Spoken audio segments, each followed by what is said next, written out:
pessoal, Shalom, vamos para mais uma mensagem Crescendo na Graça com a pastora Kátia. E hoje nós estamos com um tema que é sobre o jejum.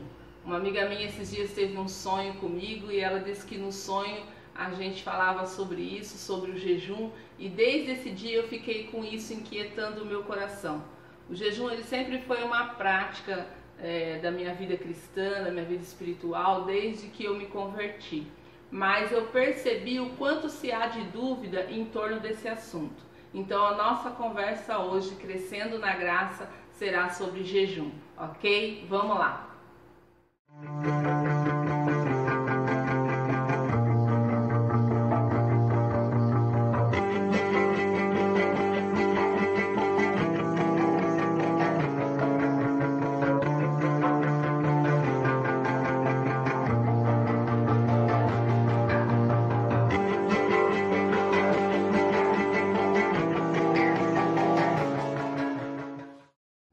O jejum, além de ser uma prática bíblica espiritualmente saudável, ele também faz bem para o corpo, né? É uma prática que não dá para a gente deixar de lado da nossa vida cristã.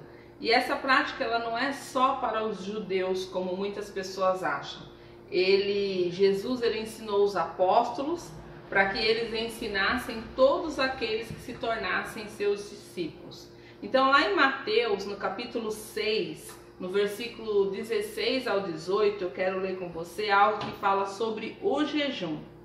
E quando jejuardes, não vos mostreis contristados, como os hipócritas, porque desfiguram o seu rosto para que aos homens pareça jejuar. Em verdade vos digo que já receberam o seu galardão.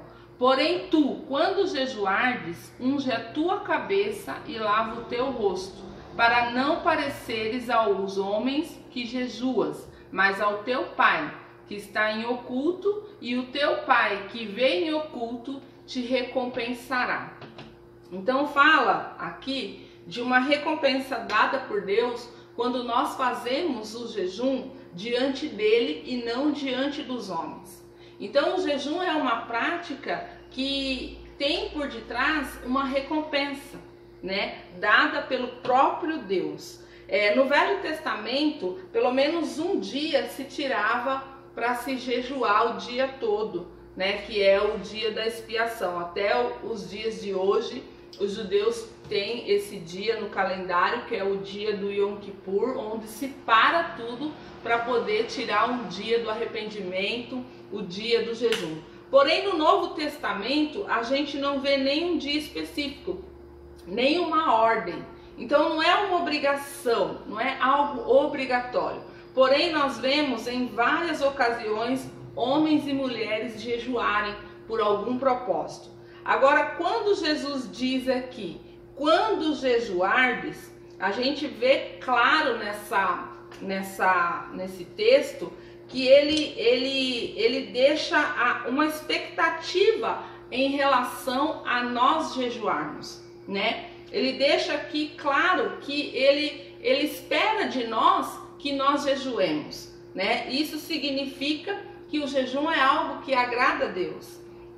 Quem não jejua não significa que está pecando, porém existem coisas espirituais, existem resultados, recompensas, né, que só vive aqueles que usam essa prática, essa ferramenta.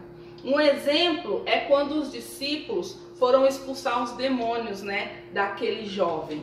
E aí eles não conseguiram expulsar os demônios. E aí Jesus disse o que para eles? A casta de demônios que só saem por meio de jejum e oração. Isso significa que aqueles que jejuam conseguem adentrar em lugares espirituais que aqueles que não usam jamais entrariam, né? Jamais vão conseguir entrar. A importância do jejum, ele gera algo sobrenatural. É algo além do físico, né? É algo além do nosso natural. É claro o benefício do jejum. Agora, o jejum ele não deve ser algo só como forma de petição, como muitas das maiorias das vezes a gente faz. mas também uma forma de devoção.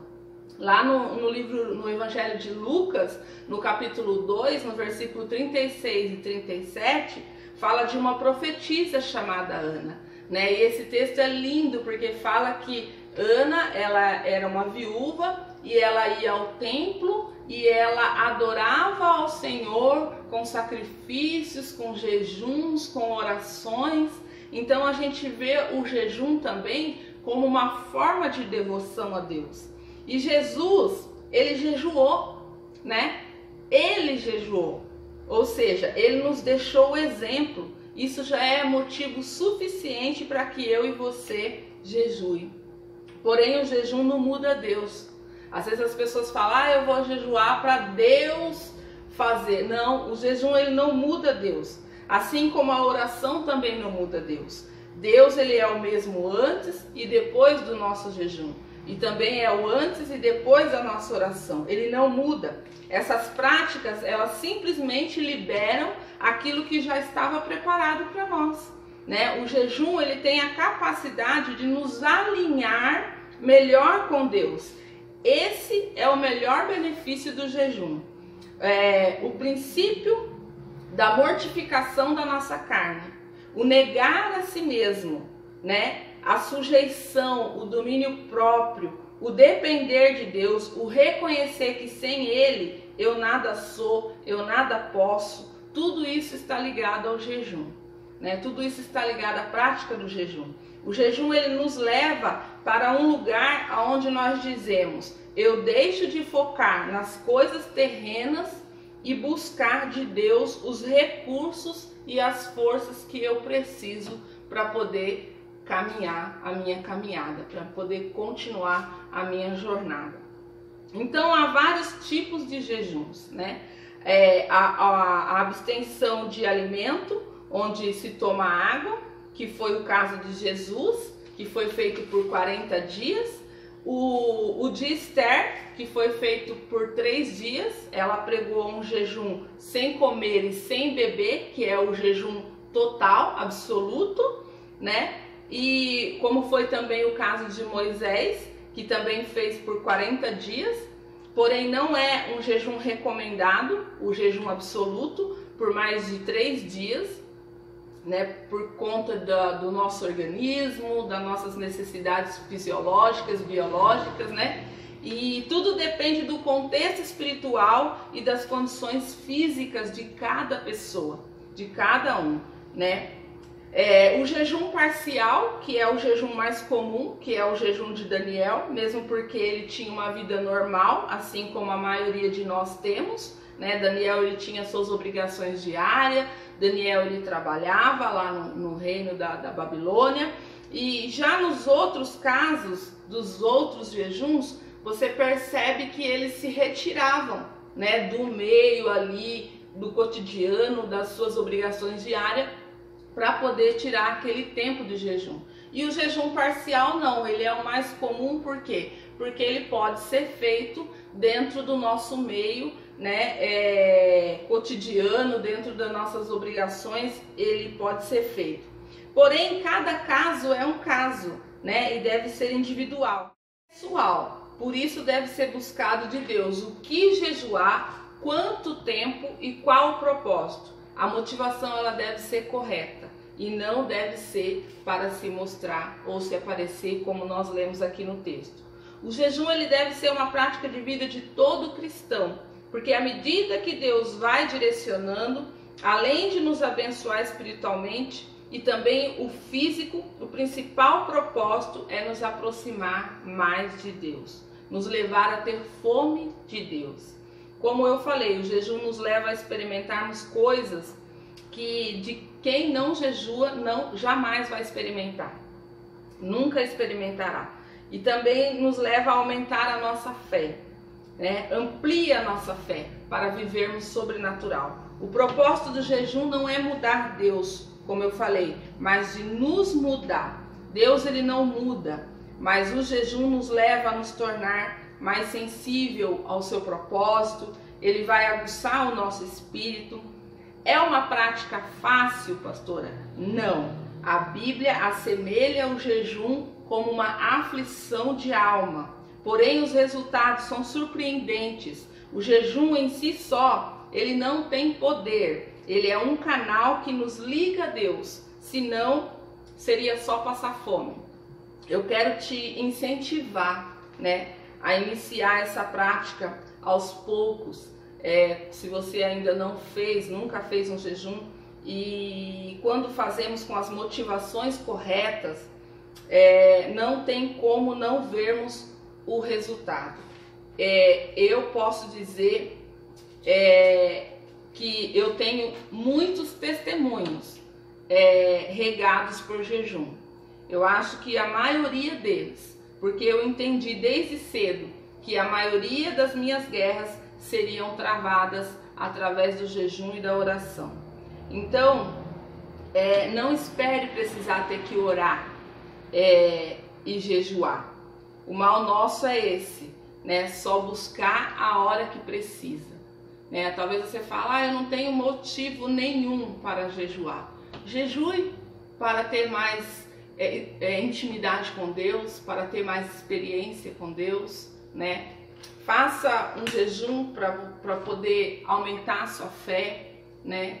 E para poder ter mais alinhamento com Deus. Eu acredito mesmo que esse ano será um ano de nós nos alinharmos com o céu e de nos alinharmos com Deus. Amém? Esse é o nosso último vídeo desse ano, né? Eu vou dar uma parada agora, vou entrar em recesso, vou estar retornando no próximo ano, se assim Deus permitir.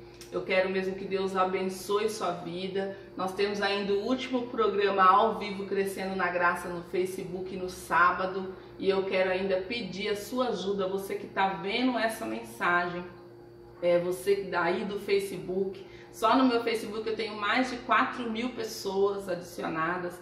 E eu preciso de mil pessoas para poder fazer o meu programa Crescendo na Graça ao vivo pelo YouTube.